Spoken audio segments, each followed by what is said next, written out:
3、2、1，好，我们今天来聊一下怎么理解超越班的超越这两个字。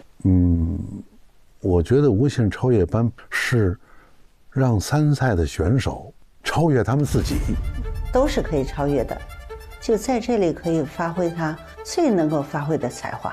我当然希望看到真正从内心喜欢表演艺术的演员。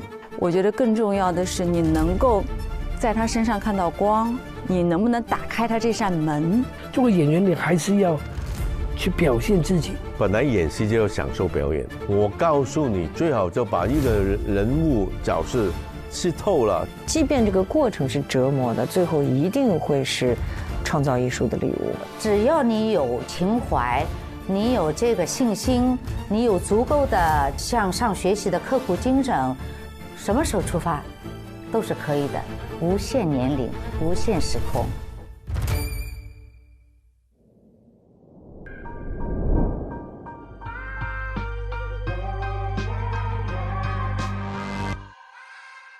我叫甘望星，然后今年26岁，比较出圈的一部竖屏短剧《三番官》，跟于英老师一起演的。大家好，我是演员于英，今年我27岁，演过60部短剧。哇塞！哇！坐哪儿？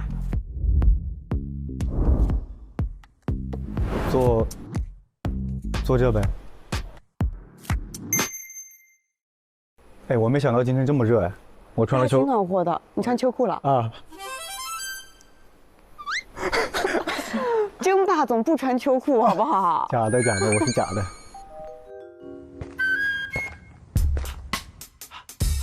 我叫姚冠宇，今年29周岁，是演员，然后歌手。大部分可能是什么样的角色？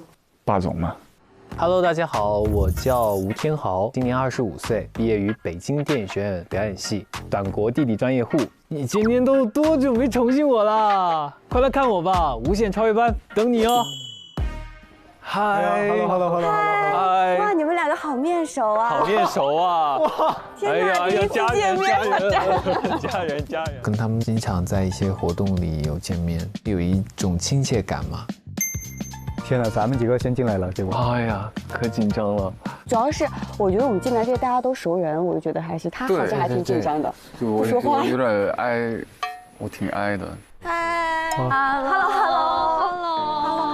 ，Hello， 大家好，我叫齐牛正威。我虽然是科班毕业，但是我演的戏其实并不多，所以想在演员这个身份上深造一下。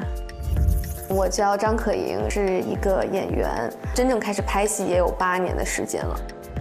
大家好，我叫朱美琪，今年28岁。大家知道我应该是从《喜人奇妙夜》，是美女喜剧。参见夜莺，平生。好漂亮！Hello， 我看过你的短剧，超喜欢，真的。乖乖你，我已经看了。是这样。好高啊！你有多高啊？85。哇，你真的这么高？对，为什么每个人都说我真的这么高？这么瘦的，天哪！我有点社恐。先坐吧，先坐。他们让我们坐蓝色，哎，但是为什么我们就是分成两个队吗？对，分成2个。Hello， 哎呦 ，Hello， 老师好。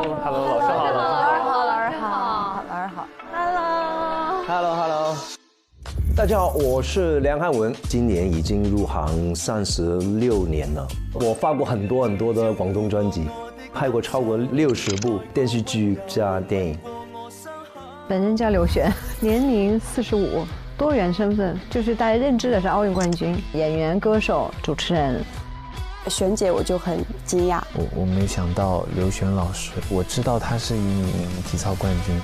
我们坐那边。哎，你们都坐这边。哦，我们是第一个坐什么意思呢？不知道为什么呢？有可能是前辈老师。前辈，对，前辈。哦，用年纪分的。我们的年纪稍微的那个。我们坐。好。为什么分了2组？什么原因呢？分2组，不是男女。他可能是按年纪来分的，不会是年纪大的跟那个年轻的对垒吧？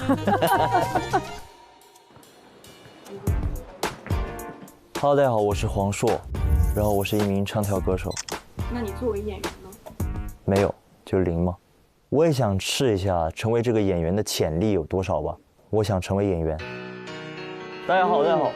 老师好，你好。好。哎，你坐哪一边？我坐这边。这边。哎，请坐，请坐。我刚刚就是知道他。Hello， 大家好，我是周美美，今年18岁，自媒体博主。大家好，我是演员文格格，97年生，从业呢，今年已经是第9年了，拍了有100多部短剧作品。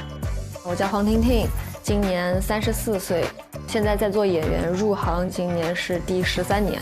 Hello， 大家好，你好，我们是 AVB 组，是吗？你们现在就组 CP 了是吗？哎，我们 ABB 组你怎么过去了？不是，他让我坐这头。哦，你坐黄色哦。他们有分配，但是我们猜不到为什么怎样去分配。你知道他是在网上特别红的一个，就是应该怎么说你是？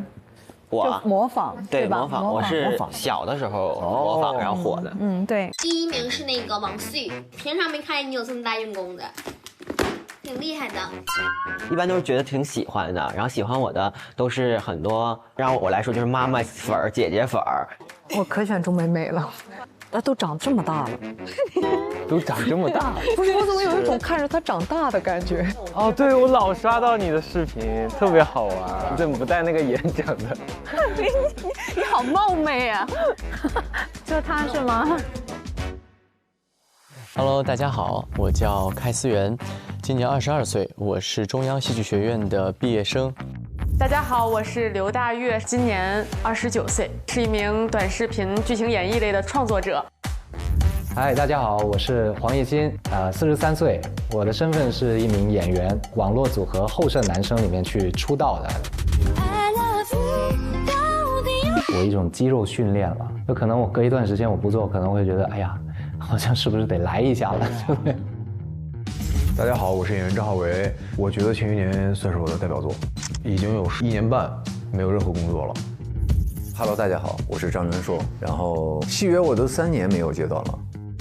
大家好，我是谢依霖，1990年出生的，我在《小时代》里面饰演的是唐宛如，出道即巅峰。嗨，大家好。大家好。老师好，老师好，他们都是那边的，是过来这边的吗？对，我们的年纪，按年纪分。没有啊，弟弟吧？这里冠军是他。元硕，哎，你怎么混到年轻人的组里？我不知道，所以我就使劲凑过来坐一会儿。没事，张主见啊。这是什么个规律分的？不知道哎。他现在这种分组跟后面有什么关系吗？为什么要这样分？也许有吧。是小考，还是他们是跨界吗？不是啊，那我师哥呀，他不可能跨界。对呀。我们是中灯。有中灯，他们是，我没说什么东西，我没说，杀一个车，我没说，口出狂言。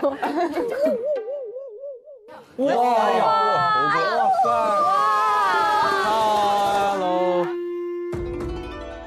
大家好，我叫王铁柱，来自吉林长春，在长春动物公园《西游记》主题乐园扮演齐天大圣孙悟空。我今年27岁。观众朋友们给我一个亲切的爱称叫雪饼猴。哇，猴哥啊，雪饼猴，我太喜欢你了！哎呦我的妈呀！朋友们好，雪饼猴，雪饼猴老师了。我就坐边上了，我这里摘下来。哦，坐。了，你们不坐，不好意思。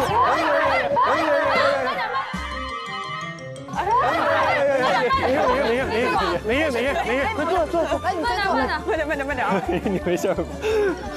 他有点看不清，可能。没事，我把这个摘下来吧。摘下来会好一点了。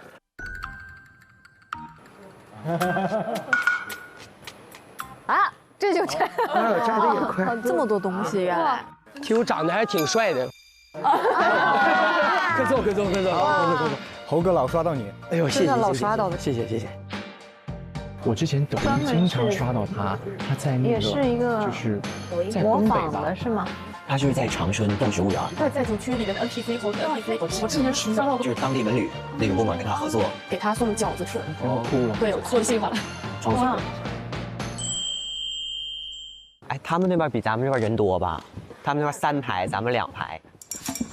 还真是，还有很多人，后面一大排，还有差不多10几20部10几20个。那接下来的人基本上就是坐在我们这个区域的。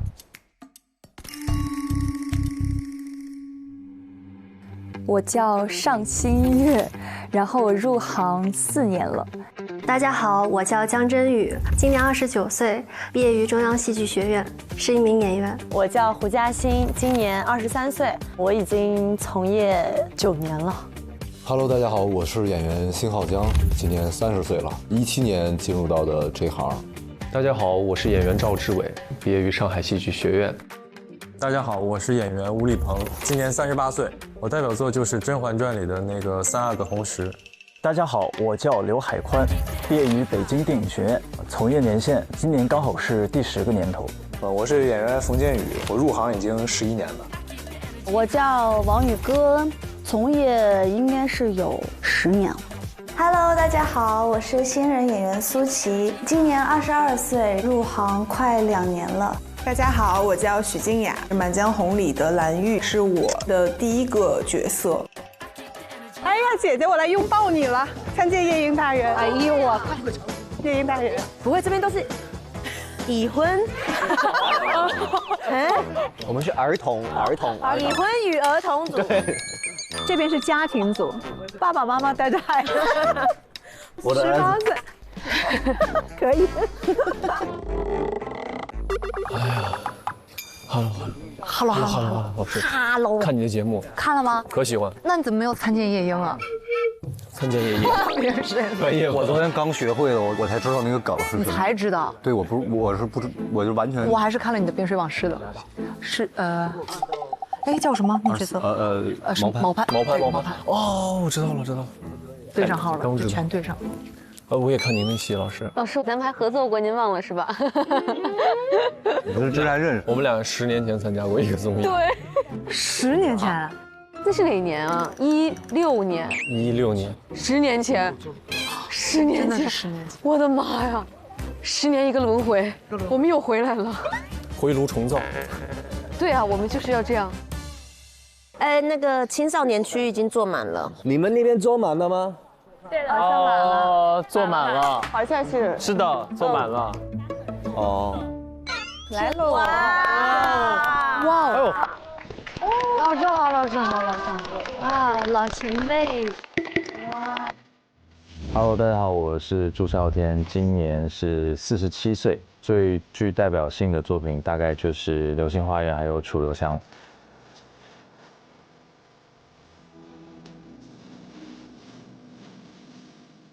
很明显要来这边了，明显的是这个。只有那边有位置啊。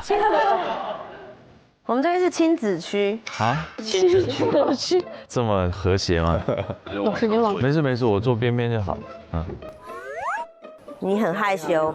你好。Hello。老师好。Hello。坐。好多俊男美女。好了，中灯们坐下。老师保养的很好。对，保养的真的很好。我们 F4 的《流星花园》，朱孝天，流星雨，你不知道吗？你没看过《流星花园》？没。那你是哪一年？我03的。那03的，那可能没有看过。00年左右吧。那我还没出生。对，你还没有出生，超级火，超火。F4。还有人呢？还有。对呀。不是昨天我们一起的吗？对。哦，我以为你在演，原来你是真的忘了。哦，那个很长的嘛。很长的。所以我们是按身高进场吗？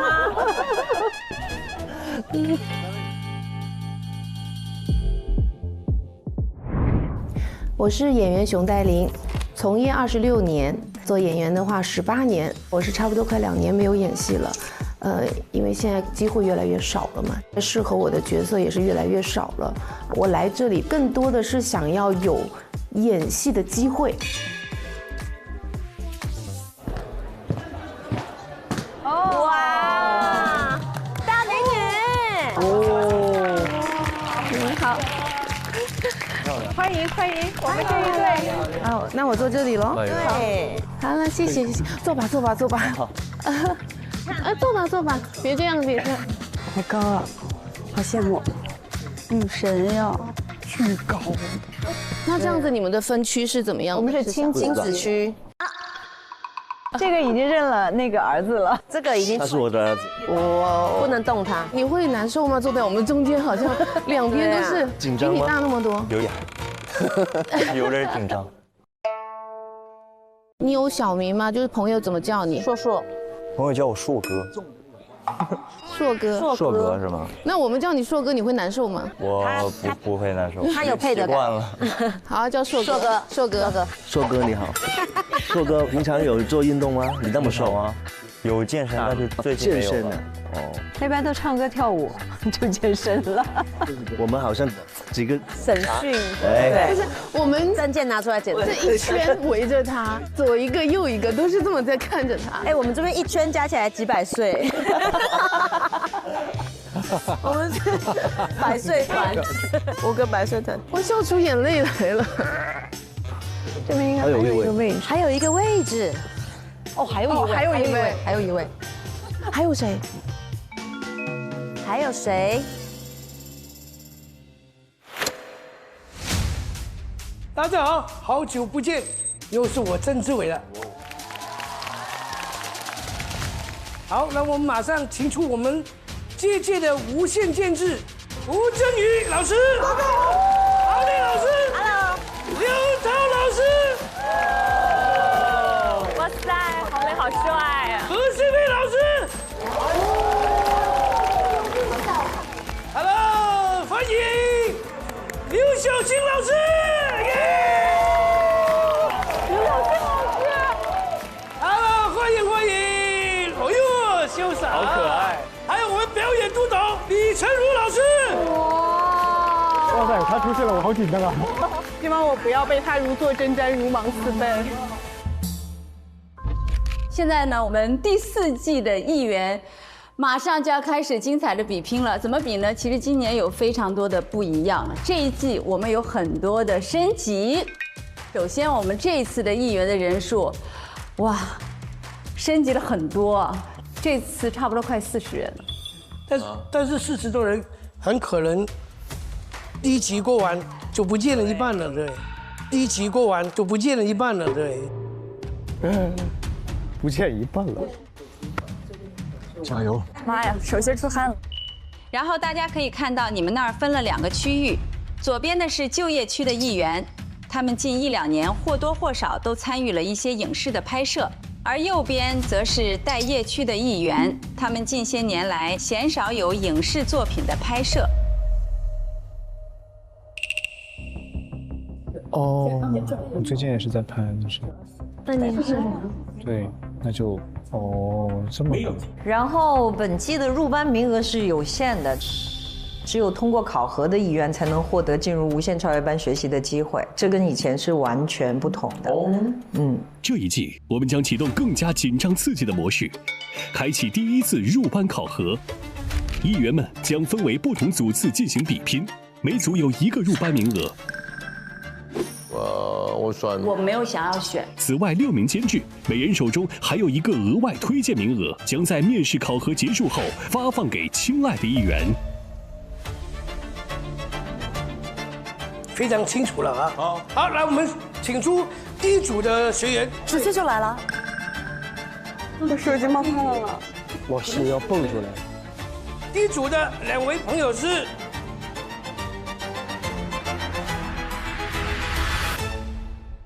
本节目由保险优选平台蚂蚁保冠名播出，不怕比的好保险就在蚂蚁保，专业做扫描，扫得更专业。本节目由扫描全能王指定赞助播出。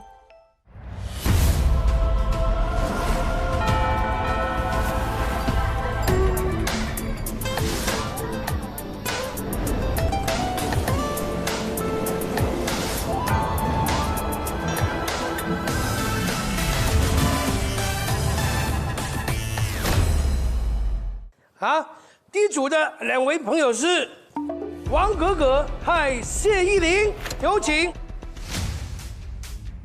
有请。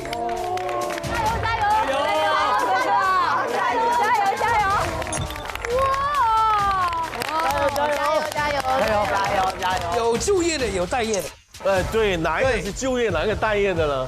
待会请他自己介绍一下就知道了啊。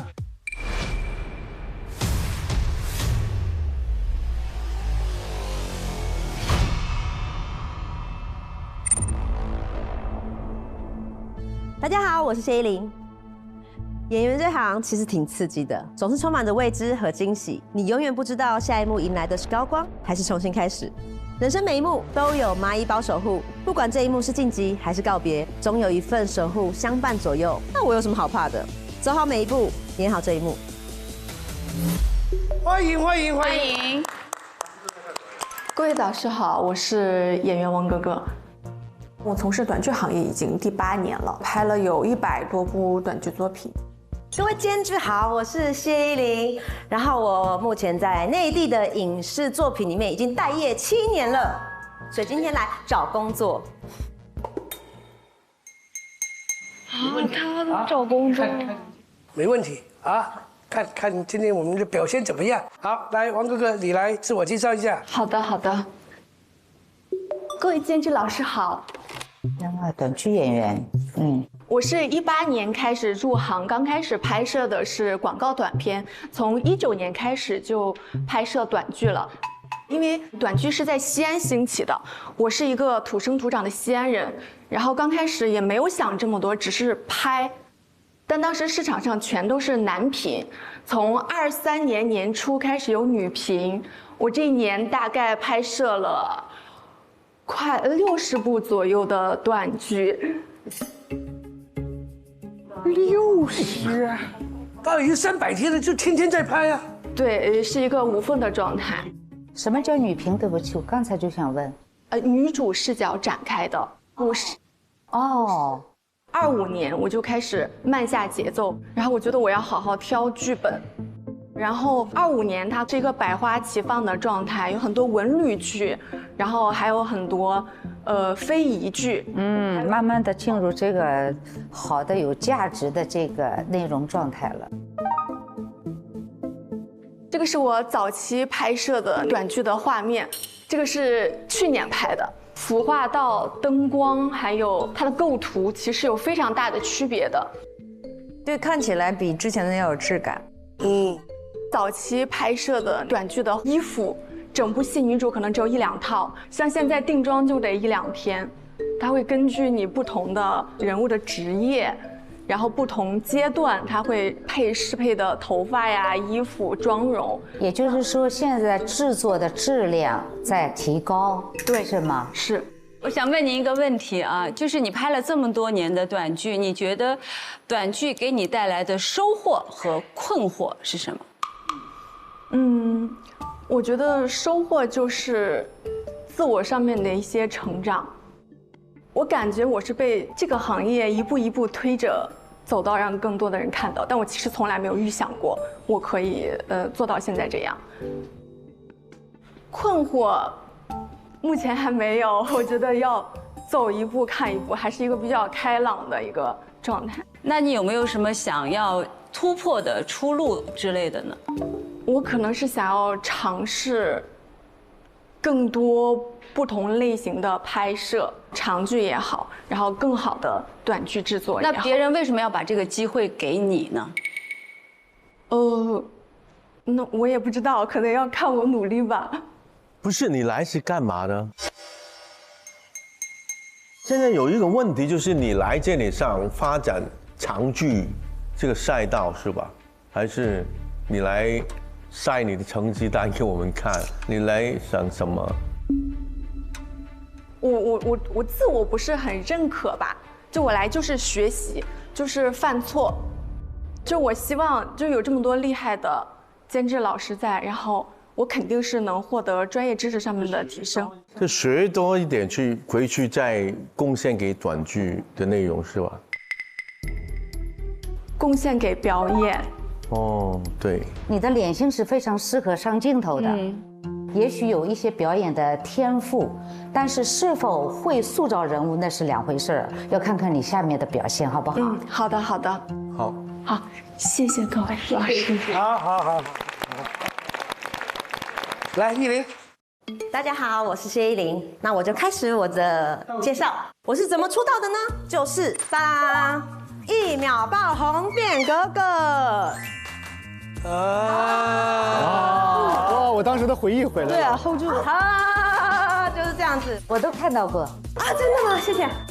我的荣幸，我的荣幸。我就是靠这种很夸张、很浮夸这个表演呢，当时被瞬间很多人都发现，知道我是谁。但是观众是非常残酷的，你在1年以内，马上大家就腻了。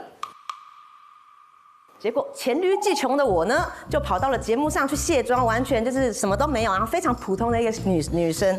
在刚好这个节目这一集就被当时的小戴的导演他看到了，很奇怪的我跟非常平凡普通的我结合在一起，很符合他内心唐宛如这个角色。然后我就从综艺咖摇身一变成为电影咖，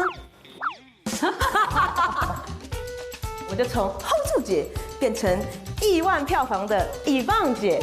小时代1、2、3、4，总共接近18个亿的票房。老师音乐，还真的有。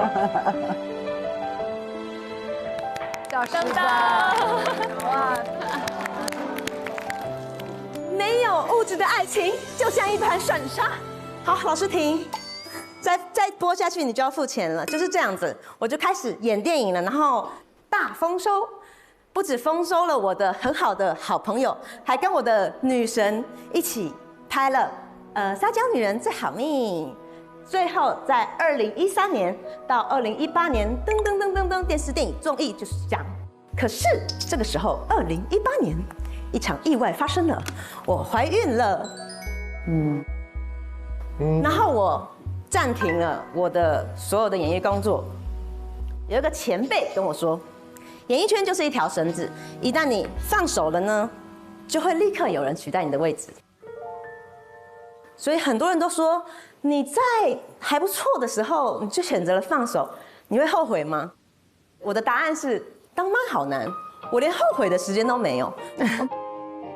可是在这个之后呢，我觉得我有个礼物那就是我理解了我妈妈。我原本跟她是有很多的心结的，可是在成为妈妈之后，我就发现，我放下了这些东西，这就是演员啊，演员就是靠成为，然后理解，最后爱上。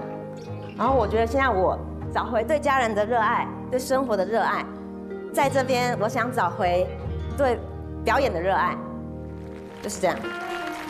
这个好好。还有一个理由就是，我的小孩还真的觉得我不想工作了，就是他们上一次我回去，然后管他嘛，你要吃饭，你要睡觉，你要干嘛？然后我女儿就说：“妈妈回来的日子就是很糟的日子。”我就觉得好，那我去工作，然后我也要让她看看找到自己的我是什么样，就这样。我很想给你一阵掌声。谢谢老师。你能够用那么轻松的表情来表达你的一生，很难的。重新再站起来不容易的，所以你可能因为再走下去的话，孩子因为这个节目了解了你。对啊，那慢慢来吧，总会很多东西会化解的。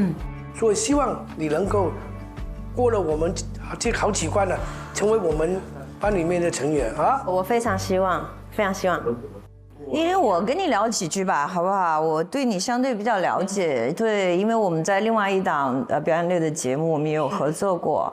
就是我看到你分在了待业组，我觉得你应该不会待业，我觉得你应该是有综艺的，有的。其实我特别认为你适合搞脱口秀，脱口秀。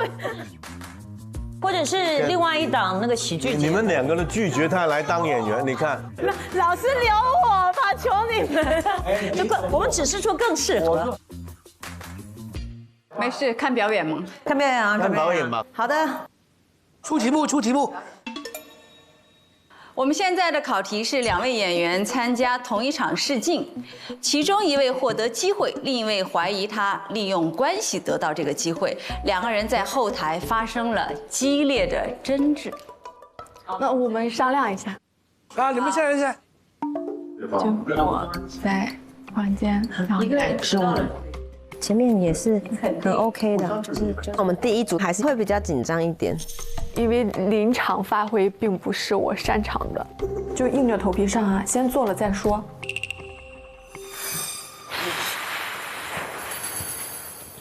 好，来，预备，开始。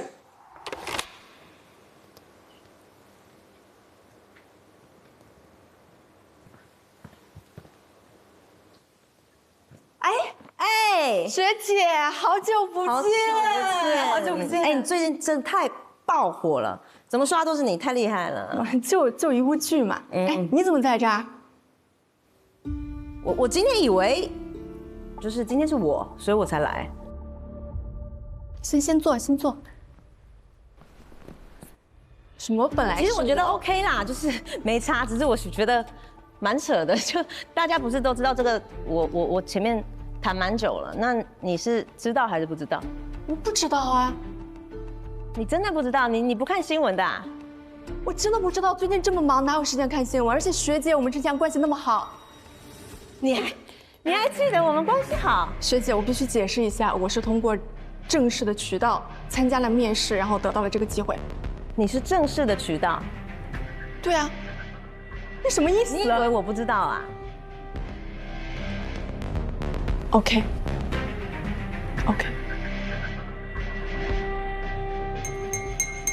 你不觉得很荒唐吗？就是如果是我会做这种事情吗？就是这我做什么了呀？我什么都没有做呀。这是。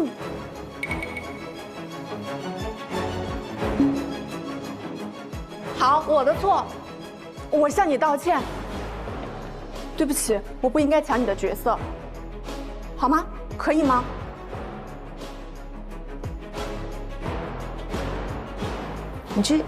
你要不要去上工啊？换你了。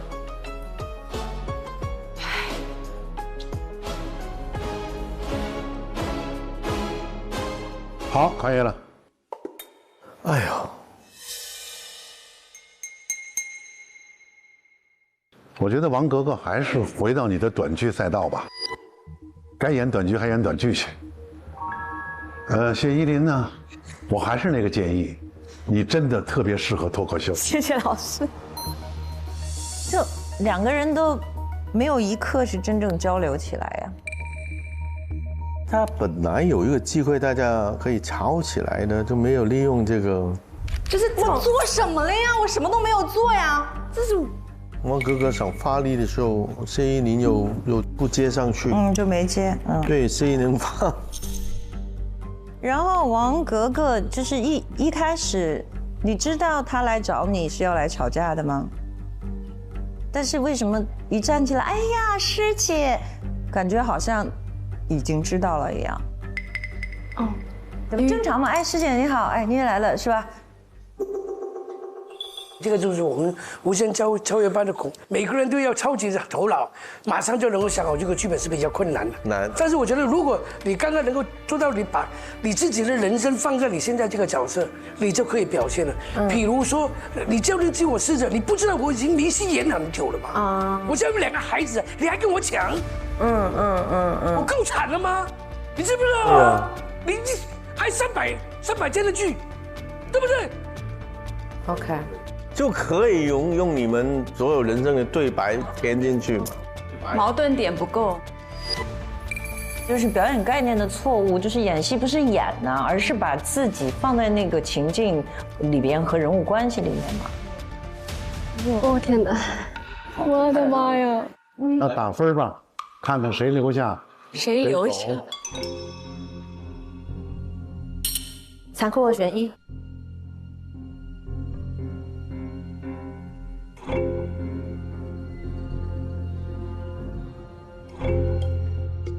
OK， 对我来讲呢，其实在两个这个突发表演的话呢，其实是差不多。因为其实如果光两个自我介绍了，我一定是选依林的。谢谢老师。但是因为可能你好几年没有在演出，头脑会慢一点，突然就创作一些演绎的东西的时候，你还要在思考的时候就完了。那些东西马上出来了，所以在对戏的时候打平了。一个是0-0，一个是1-0，所以要1比0的话，我是选你的。谢谢老师。我觉得谢依霖还是可以留下来创作一下自己。谢谢老师。但是你也不是说不可以，我们再慢慢寻找感觉哈。好的，好的。我觉得呢，我看了你们俩的这个小片段啊，我呢反正是没选你们俩。两个都走好像不行吧？可以啊，因为也有两个都好，两个一块留下的。对，也可以，也可以吧。哎呀，他们现在在问必须2选1了。天哪！太严格了吧？我不选，我也不选，我不选，我也不选啊，我也没有想要选任何一个人留下。那就已经4比3了。对，好。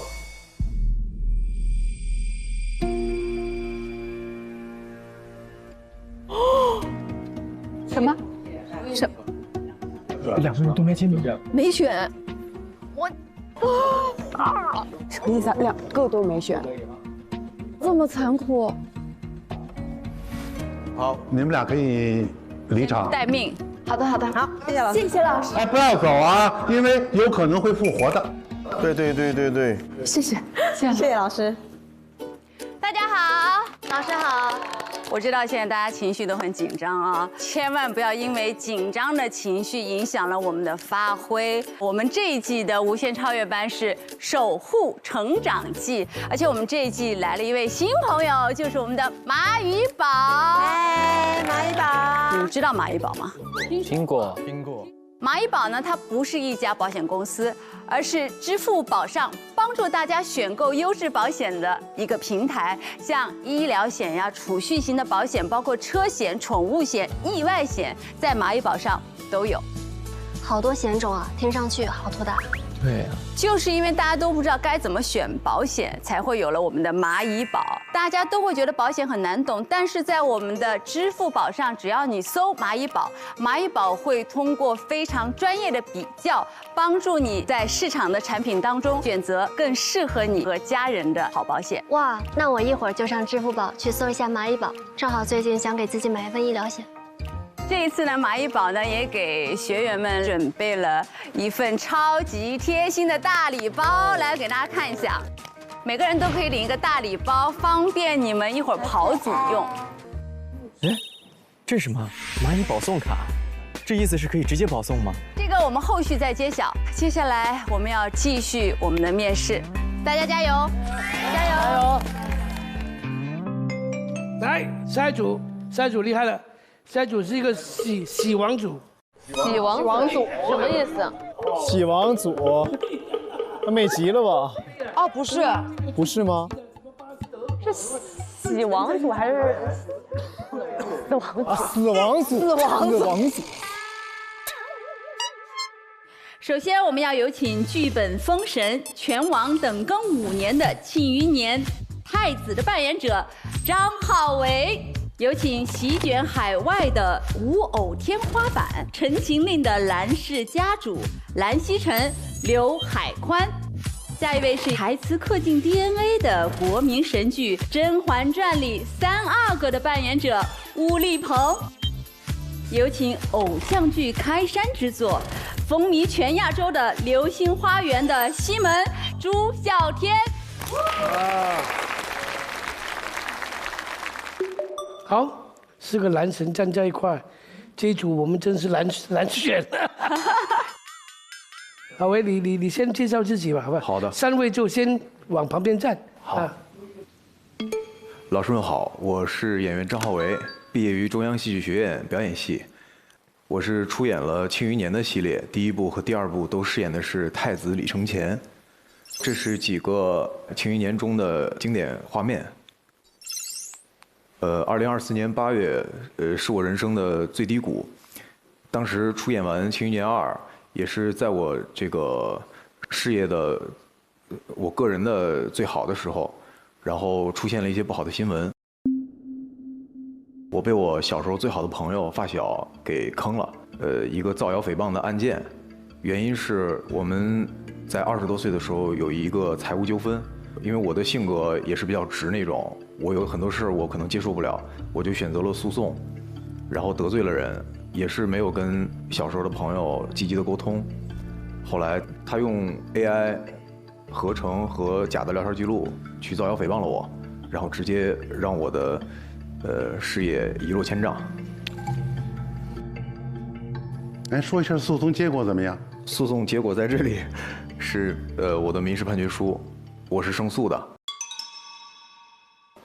然后维权整个花了1年零7个月的时间，非常的漫长。在这个过程中，我是一个工作都没有的，也没有接到任何通告。这个是当时一个损失吧，一个汇总。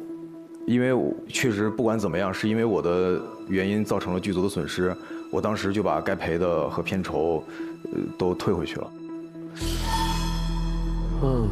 所以跟咱们那个综艺接触的时候，老师也问我有过多少个作品，我说30多个，但是具体数字我说不清，因为有一些作品是把我的脸换掉的。对，然后还有一个作品没有播，我是听说已经换掉了，要准备播，但是我又听说我的判决结果出来了，他们有在考虑把我再换回来正常播出。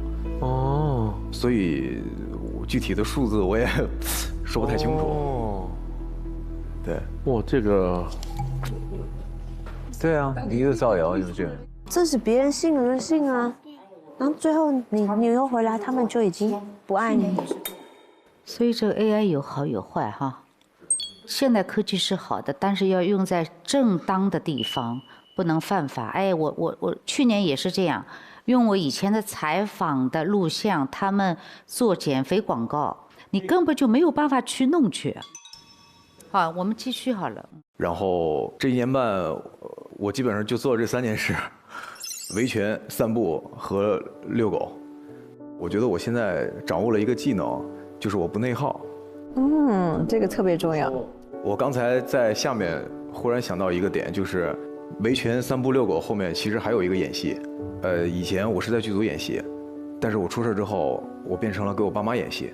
我发现其实我爸妈根本在乎的不是我的事业发展的好不好，他们其实更多的在乎的是我的心情好不好，我的身体好不好。那我要积极的去彰显一个很健康、很阳光的生活状态，他们就放心了。就在家里的时候呢，我会尽可能表现自己很开心。然后我醒了之后，我在我的房间里调整好状态，我来到客厅了以后，我就开始给我爸妈大放厥词，放心吧，一定可以的。去用我的情绪，让他们觉得，我儿子没有问题。我是2、3个月之前拿到这个判决结果之后呢，我觉得总要有第一步迈出去，所以我特别感谢无限超越班这个平台。还有第2个原因，就是我给我爸妈吹出去的牛，我圆回来了。感谢大家。好，现在有个考题，就是你经历了那个舆情的风波，被证明清白之后呢，你的事业就是没有马上能恢复过来。我们假设《庆余年》的剧组答应给你一个试戏的机会，那我们导师就是制片人跟导演。你就跟我们争取一下吧。好，准备开始。哎，志伟哥，好久不见了，好久不见，好久不见，都是好朋友。来干嘛？我是在网上看到咱们那个3不是要开拍了吗？对呀，对。老师，那个这个判决书您看了吧？老师，我之前不是演的太子吗？我还是想演那个太子这个角色，但是可是浩维特别抱歉，因为你这个判决书刚刚出来，所以其实我们之前已经选了别人啊。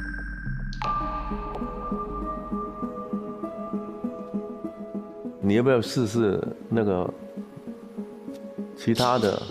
对，不一定只演这一个角色嘛，对啊吧？对啊，可以试试吗？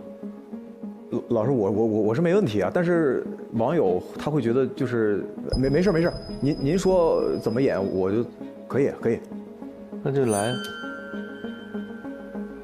老师，我刚才我问那个副导演，我说今天如果试戏有没有剧本，他跟我说没有剧本，然后所以你有一个那个，那你演过2年，他没准备好啊，他不是你那演过2年的《庆余年》。那太子你有剧本吗？你演太子？比如说太子现在你再演的话，你觉得你这1年多你有没有想过，如果第3季你再演的话，有什么变化？行了，那就没有剧本，就是我就。或者你希望谁配合你？好，老师，能像以前一样，给我一段戏，或者是给我一个题目让我去演吗？因为这次我也觉得很奇怪，就是我其实等这一天等了很久了，然后我一直在给副导演要剧本，他说没有。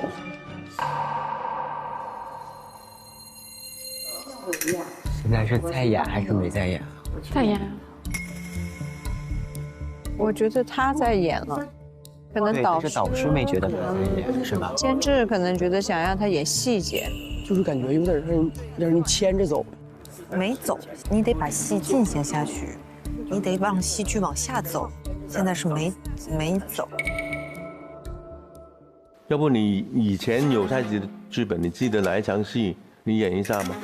我看看你的功力还在不在。吴老师的意思就是说，你演过太子，你太子里边最精彩的一段戏，你现在给我展现一下，看看你现在还有没有这个功力和能力。我们现在缺个演太监的，你看看，要不然你给我们表演一段太监怎么样？也 OK 啊。好，老师，我是一个什么样的太监？然后从哪儿来？然后那是你设计的。哇，这些你自己设置。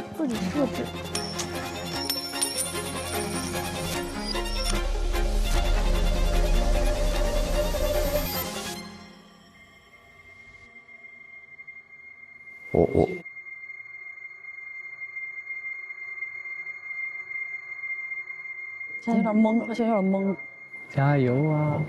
他脑袋慌，他懵了一个，真懵，这会儿懵了。就一下就懵掉了，可能就是太久没有面对那么多人和镜头了，所以确实有一些不适应。我明白，老师，抱歉啊，可能是搁置太久了，就。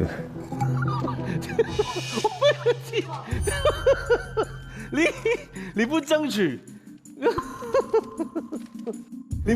吴老师一笑，我就更害怕了。我觉得有没有可能是他这1年半以来，其实确实没有工作，然后让他其实自信心也受到了挺多打击，然后没有状态，现在就对，因为我感觉他以前是一个蛮自信的人，对他以前很自信，能现在感觉到自信。但是他刚才自我介绍的时候，其实就蛮受到打击的一个状态，明显看到。好看。你为什么演一个不争取的人呢？老师，我刚才就是想，就是说，其实可能剧组不打算用我了，我一直在追问这个剧本的事儿，然后副导演也没有给我。哎，你是中央戏剧学院的，这临场反应没学过吗？对吧？你可以多一句台词，你说没有剧本吗？我谁不是拿到剧本了吗？谁不是拿不到剧本了？事实证明是有剧本的，你没拿到剧本，你就能判断剧组对你的态度其实是不让你演了。你要这样子嘛？所以这就是演员现场的主动性，你要把戏剧带到你想要的这个方向去。是这样，对于你的这段就太糟糕的、太惨的经历啊，我们都是能感受到的，太唏嘘了。就是虽然你的官司赢了，但是你的能量也被这件事情拿走了大部分。希望你找回来，好吗？好的，老师。我觉得你的声音很好听，但是你的眼神里面没有光。对，就是可能你过去经历了这么多事情，已经让你很坚强，但也很疲累。但是你真的需要更强，因为你刚进来的时候，我觉得我很喜欢你那种文质彬彬的气质。但是看完之后呢，我觉得你太温了，温到让人觉得你没有了能量。你的眼神里面那种散的那种光一点都没有了。我觉得你可能更需要的去重塑自己的那种信念和信心，要让自己比你经历的要更强。你现在要强起来，要不然很难。明白，老师。真的。好，我们就下一位吧。下一位，好不好？好，请坐。好。这位就是刘海宽。到。就是这样的圈子。监制老师们好，我的名字叫刘海宽，就是刘海很宽，就刘海宽了。刘海宽。我毕业于北京电影学院，这是刚好我出道的第10个年头。《陈情令》里面兰曦臣这个角色呢，也是影响了我很多，直到现在过了很多年，这个标签还在我身上。那有些人就会说，刘海宽你天天《陈情令》兰曦臣。不炒冷饭的吗？但我想说的是，即使这个是冷饭，它也是我自己炒的饭。我觉得一个演员，他这个一生当中能有一个被大家记住的角色，已经很幸运了。这么多年呢，我大大小小可能拍了20-30部作品，但是我最后给自己总结了一个外号，叫“爹系男主”。这个爹呢，他不是爸爸妈妈、父母那个爹，他是跌倒的跌。陈情令之后的一小段时间，我可能相对来说有一点点的主动选择权，但是对于我来讲，我觉得我是一个优质股。那应该变成红色，不能是绿色哎。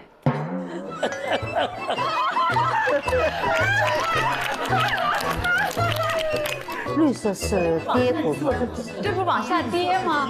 但是为什么呢？因为我现在是爹系男主，所以我是一个爹系的优质股但是呢，我相信我的基本面我觉得我的现在演员生涯虽然没有很久，但是我觉得是涨跌。现在我正处在低位震荡的状态，特别适合老师们还有观众们。慢慢建仓，然后满仓我不会再跌了，没得再低。就是我虽然没有红起来，我虽然是在低位震荡，但是我还没有退市，我依旧处在这个非常我热爱的行业里面。所以我希望通过《无限超越班》这个舞台，能让老师们多指导我，然后也能让更多的观众和前辈们多多的看到我有这么一个刘海很宽的演员，叫刘海宽。谢谢老师们。好。你平时玩股票的？这个真懂，要不然他不会拿这隐喻。不是，就是会略懂一些，然后平时会稍微关注一些贵金属之类的事情。金属，好可爱。听说你很想跟我们刘晓庆老师一块演戏是吧？对。嘿，现在就是刘老师坐在这里了，你想尽方法去求老师跟你一块去演戏。就是我特别想让小庆姐演我的女朋友。那你喜欢我当哪一种女朋友？做您自己，尽情的把您自己的展示给我。哎呦，大胆，厉害的，给他点厉害的，给我力量。你先说词。好，小庆啊。来，你在我心里是非常明亮的一颗星。那你在我心里，我先笑一阵儿，先笑够了，你再往下演。啊，你先笑，来。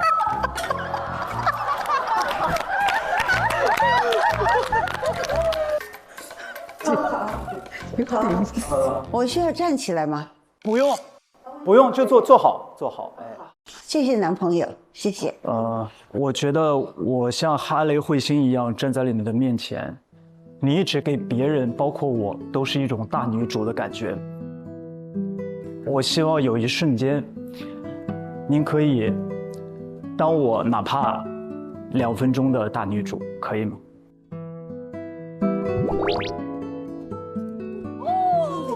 那我需要，跪在你面前，你帮我扶起来。不用，我跪过来。跪过来，越来越近了。我要那个公主一点。好。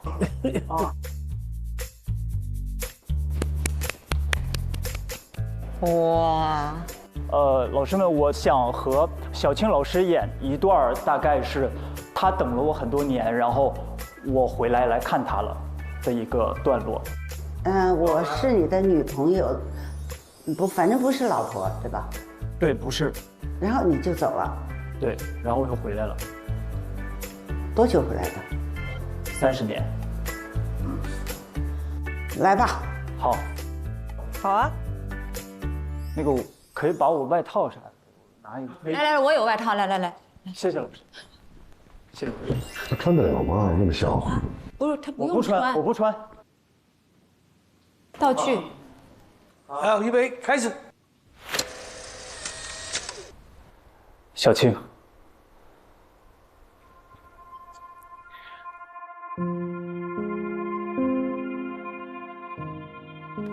我没想到你还住在我们的老房子里面。你是谁？刘海宽啊，你忘了吗？刘海宽，好像恍惚之间是有这么一个名字。你是不是把我给忘了？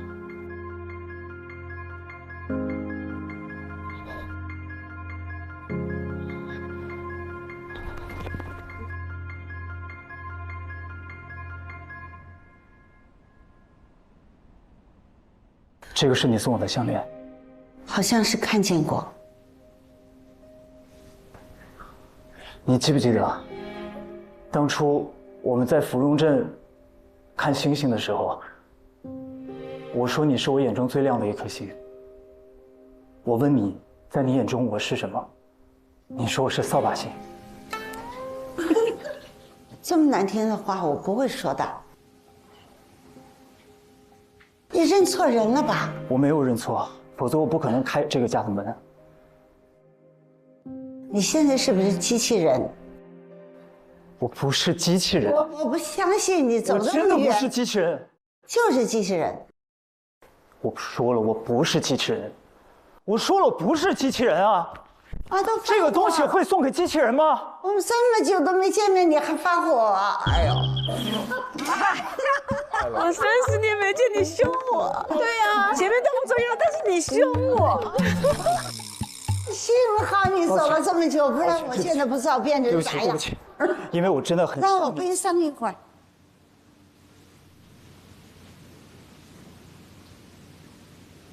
小青，那个照片上那个人是谁？戴红帽子那个，虽说看着挺年轻的。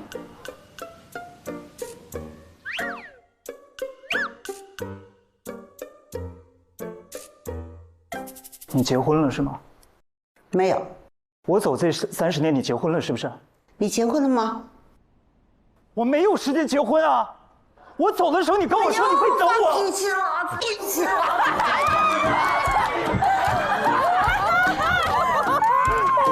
我受不了了，太好笑了。哎呀！抱歉，抱歉。我没有效果，一直在发脾气。可是我走的时候，你跟我说，让我和他一起回来。可是你结婚了，又发脾气，第4次发脾气了。对不起。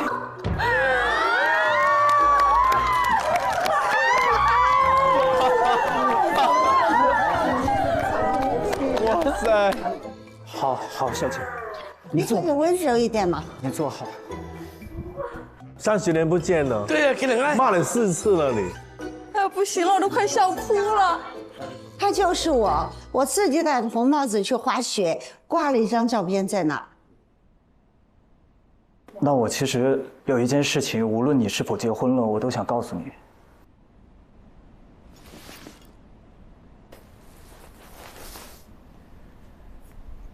这张卡是我出完任务得到的一笔奖金。啊。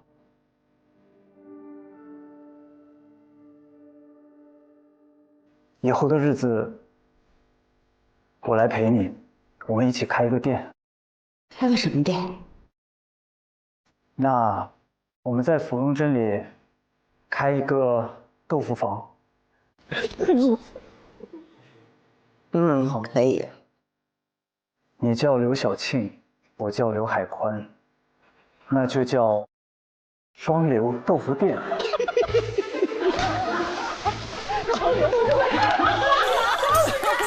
开在四川。好，可以。好，可以了，行。哎，太棒了！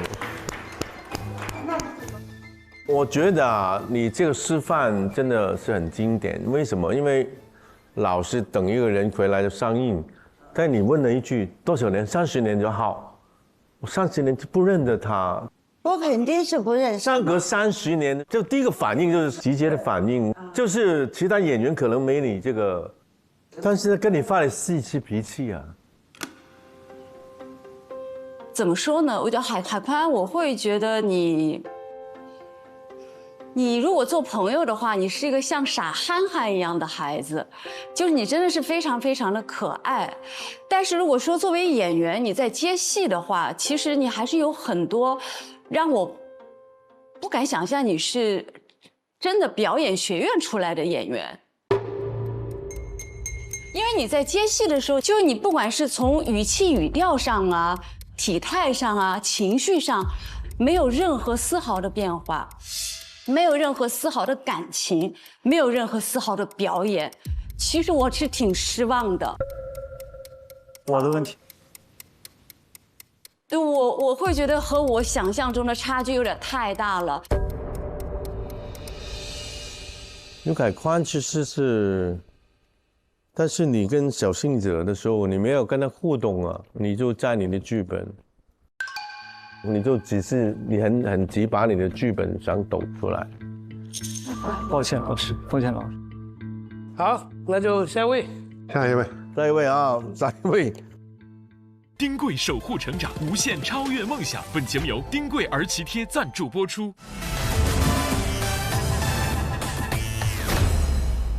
本节目由你的保险优选平台蚂蚁保独家冠名播出，不怕比的好保险就在蚂蚁保，专业做扫描，扫得更专业。本节目由扫描全能王指定赞助播出。来，朱孝天。各位老师好，我是朱孝天，祖籍南京，出生在台湾省，今年47岁，然后我已经有将近10年的时间没有拍过戏。哎呀。曾经戏剧对我来说是一个游戏，第一次入戏的时候，其实还是挺妙的缘分，是跟您的女儿曾宝仪，然后后来我就参与了《流星花园》，后来也参与了很多电视啊、电影的一些演出，但是在这之后，我再也找不到入戏的快感。我其实很努力，我很想在戏上面有一些建树，但是当时的情况是不允许的，因为公司是对我们有掌控的。其实当时有一部琼瑶的剧找上来，我看完剧本以后，我是希望能够去演反一，但是是被拒绝的。公司唯一的理由就是你还有商业价值，你没有必要去参与。于是10年的合约里面，我没有接到过任何一个我自己真正心仪的角色。这也是为什么我这些年来一直没有那么热爱自己的这份工作，因为同质化的角色不断的涌上来，霸道总裁、过气明星、富二代，我基本上没有什么发挥的空间。当我终于结束了合约之后，我觉得我自由了，我非常非常开心。然后呢，我毅然决然地搬到北京来，我到了北京电影学院去报考了表演系。我是技教学院，因为当时年纪已经比较大了，学了2年多的表演。在这中间，其实我真的找到了我对表演的热忱。然后就在我觉得后面我可以再做得更好的时候，噩耗传来了，我发病了。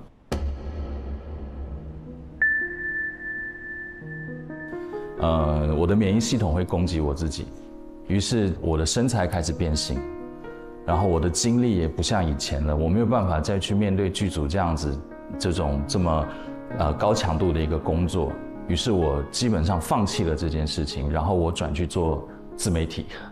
这几年做的其实还不错，我也慢慢的把身体调整回来了，我非常感谢现代医学。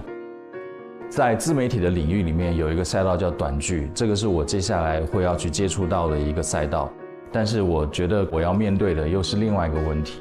那我发现过了10年的时间，我已经非常生疏了，我现在连词都背不住。然后我希望透过这样的一个节目，透过各位老师的指点，可以帮助我再重新打磨一下，重新唤醒一下我对戏剧的热忱，我对戏剧的这个技巧上的一个觉醒，然后让我能够更好的面对我接下来要面对的事情。谢谢老师。夏天，因为我们2个都合作过嘛，是，所以刚刚你讲的有些事情，我是没有在接触你这以后，我是不理解的。比如说，为什么你会觉得，哎呀，找我的人就是演这些，其实我不喜欢演，你为什么这样子？既然你对这个行业有热爱的话，怎么你会排斥去演任何一个角色呢？因为我觉得，在我的戏剧生涯里面，我的感悟是，人不是只有阳光面的，人性还有很多阴暗面的地方，甚至是说我们在讲述一个故事的时候，你不应该用这个角色的一个表现去判定他是善是恶。但是我所接触所有的东西，他没有给我机会去表现出这些我对人性的体验。永远是这个女生过来摔倒了，你搂她一下，2个这么对视就爱上了。然后所以我常常会在剧组里面格格不入，因为他们有时候还会挺懒惰的，比如说有一张床，然后导演会为了少拍一个特写，不去把这个床拉出来，把镜头架在里面。这个都是我在现场会跟导演有一些的争论点。我觉得这就不是戏啊，你所有东西都在简化，所有东西都在同质化，你只是为了要把这东西赶出来。导演说你会不会想太远？我说可是这不就是事实吗？我先说一句啊，我想大家肯定有很多感受，我其实听了他很感动。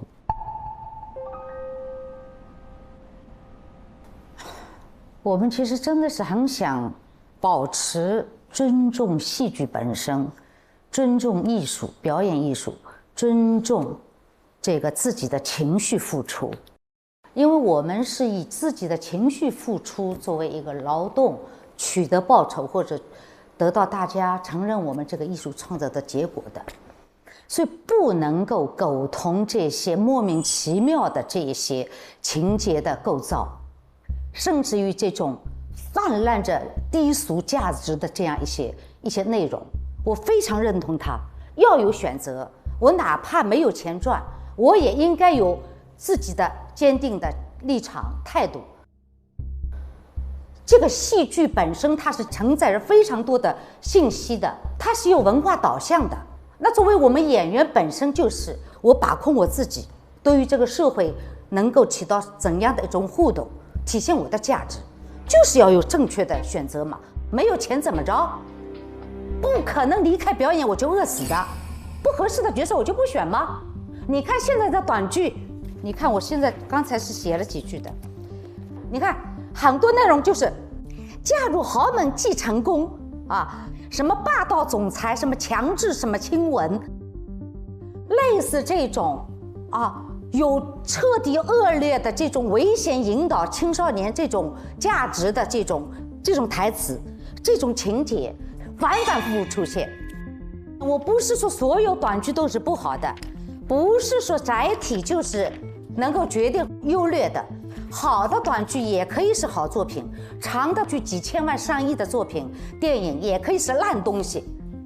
但是很多短剧现在是面临着一些问题啊，需要大家去警觉了，去改变了。所以我们每个演员有责任去做。谢谢你。何老师别激动，我相信透过这个《无限超越班》的这个节目播出，大家会有所改变。我没有办法改变这个世界，但是我可以改变我自己。但是如果按你们的规则，我们这个行业就不用生存了。因为你先听我说，肯定有幼稚园、有中学、有大学、有研究生，但是从哪来的呢？短剧培养一批演员，这批演员如果有抱负，他就去长剧或者怎么样，这个是一个生态的问题，你不能让很多人为了理想去实验没有生活，不可能。那不对，吴老师，我要跟你持不同的意见。我懂你意思，但是你要做到金字塔顶那批人，但是我们要从金字塔上面爬上去，所以我们一步一步来达成我们最金字塔顶这个目标。但是我觉得我同意，但是形式没关系，我说的是内容。我现在声明，不是说短剧不好，我是说很多或者有些短剧这些内容上面是要引起大家注意的。不是，郝老师啊，你那个是观众的问题，口味是观众的问题。你不给他看，他就不会看到这些呀。制作的人他可以有这个把控的。好，对，同意这个。那来吧，我们开始小考了。下一位，我们有请吴立鹏。各位前辈、各位老师，大家好，我是演员吴立鹏。首先先辛苦大家看一个就是有点粗糙的一个小视频。我是谁？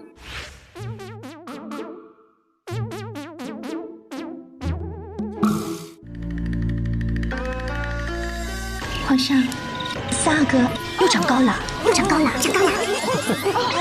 又长高了，这太高了3阿哥这么大了，好魔性啊！这就是我最红的角色，我迄今为止也没有任何一个角色比这个红，所以就是对我而言就是出道即巅峰。因为3阿哥这个角色，因为《甄嬛传》长期的受大家的关注，所以我就一直会有，网友在二创我的这个角色，然后会一直被大家讨论。我也很感恩这个，包括我来这个节目，我如果没演过3阿哥，以我这种水平，可能他们也不会让我来。我呢，就是这些年就一直在工作，16年，然后我拍了许许多多的作品，就是这些，都没有得到大规模的喜欢。但是我自己都很肯定这些，我自己很喜欢这些作品。我就是这样一直在工作，也没有什么特别大的雄心壮志。我其实很不好意思这样讲，就是因为大家都是想要冲，但是我要诚实一点，我就是这样的一个人。完了，这个是我拍的第一部电影。我大学刚毕业的时候拍了一个叫《长江图》的电影，然后在10年前去了一次柏林电影节，去看了看外头。然后就埋下了一个影帝的梦，就想当影帝，特别想当影帝。我为什么喊呢？是因为这些年可能自己进步的没有那么快，我把这个梦藏起来了，它还在，但是我不跟别人讲。可能就想假装谦虚，想假装自己就是没有很在乎。但是去年因为我这个电影是跟那个辛芷蕾老师一起演的，然后他拿了影后，我知道这个消息之后，好像这个火苗又重新点起来了，像发神经一样，就想喊一喊说，其实我也有这个梦想，是我的一个目标。我还会一直努力的拍戏，努力的工作，然后我有一个大目标，就是我想当影帝。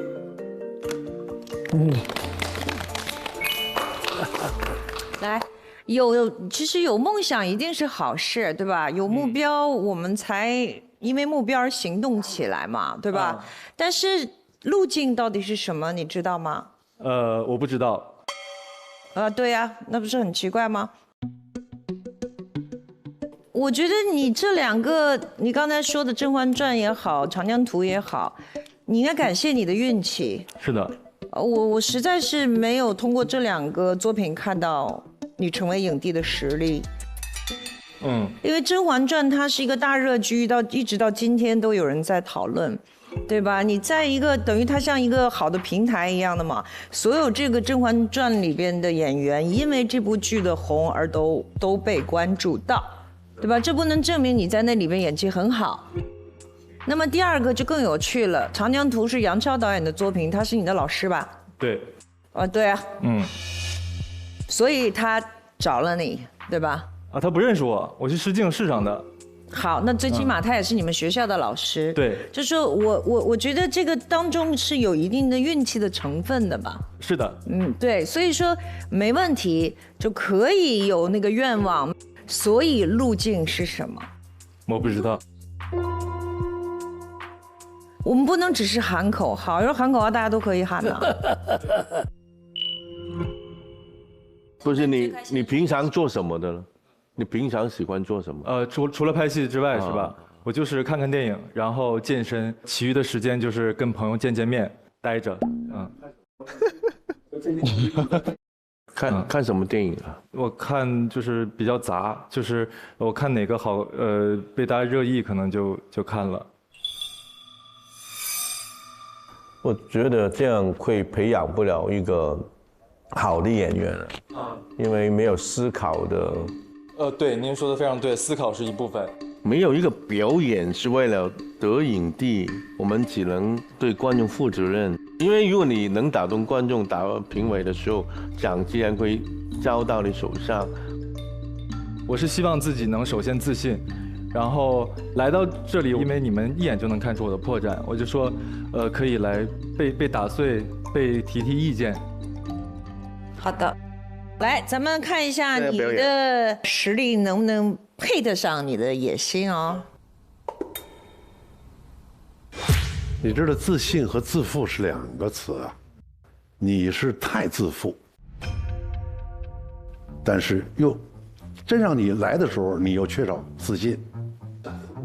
对不起，老师，我不太知道我哪里表现错了，让您觉得我自负。可怕就在这儿，听你前面说又不争吧，又不抢吧，后来我就要喊口号吧，你现在就要当影帝，这不是喊出来的。我刚才确实演得很不好，我很对不起自己，也很对不起各位。对，你看吧。但是其实因为我感觉我好像，我说完之后我被问懵了。我刚刚确实我连题目我可能都没有听明白，我确实是演得非常差，是我的心理素质的问题。我因为前面跟各位老师聊天，我感觉我被误解了。我们没有误解任何。首先，我刚才重复了我对你的问题，对吗？然后其次，振宇哥跟你聊的时候还说你喜欢看什么电影。你作为一个想做影帝的演员，你都回答不出来你喜欢哪一类的电影，你也没有回答你喜欢哪个演员，为什么？他演了什么戏？对不对？哪个桥段，或者是他演的哪一个角色是你应该去学习的，你都没有。